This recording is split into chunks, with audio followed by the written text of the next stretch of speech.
Hi everyone, this is Mike Talks Cars podcast, episode 57. News is up. In industry news, used vehicle prices continue to increase across North America as inventory of new vehicles remains very low. Demand has increased with buyers competing for clean used vehicles and seem willing to pay no matter what the cost. Unlike new vehicle purchases, where all vehicles are equal, each used vehicle is unique in condition, mileage, and history. Many people are actually paying almost the full new vehicle MSRP for a used vehicle with mileage on it because they couldn't find a new one to purchase. Auto theft is also up, and sophisticated thieves are stealing vehicles and reselling them here at home instead of shipping them out of the country, as they have in the past. It used to be that very low prices were a reliable giveaway to the vehicle having been stolen, but not anymore. Thieves are selling stolen vehicles for full pop retail because of the demand. In new vehicle news, Ford has said that it has cut off reservations for their F-150 Lightning EV pickup truck. Current reservations for this highly anticipated vehicle are approaching 200,000 units, and Ford will be opening their order system in anticipation of Lightning's start of production in January. It's still not clear how many F-150 Lightnings Ford can build per year, but they have said that they plan to ramp up to around 80,000 per year in their second full year of production. What does that mean for those that have reservations to purchase? Well, someone is going to be waiting a long, long time for their electric pickup truck. Now for some musings with the trainer. What was the first new vehicle that you sold? Do you remember the customer's name?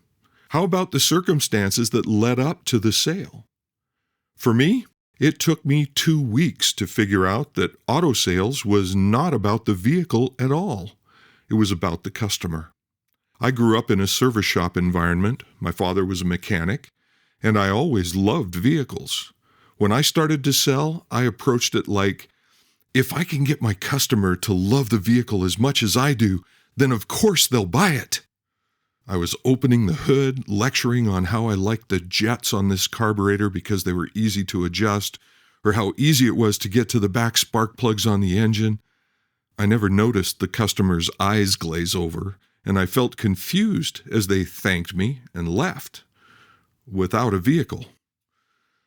My mentor watched until he couldn't take it anymore. Then he walked over to me, put his arm around my shoulders, and said, Mike. The customer doesn't care about how much you know about the vehicle. They only care about what they care about. Your job is to find out what that is and then help them get a vehicle that works for them. Then he walked away, but stopped partway across the showroom, looked back at me, pointed at me, and said, "Never miss a good opportunity to shut up." Well, I felt censured and upset. I was 21, so I still thought I knew everything. So I wandered back through the shop, walked all the way through it, out onto the lot, through the cars, and eventually found my way back to the showroom. This was a pattern I used for many years to calm my brain and focus myself. By the time I got back, I was ready to try it his way. My next customer was only a few minutes behind me into the showroom that day. Mr. Johansson.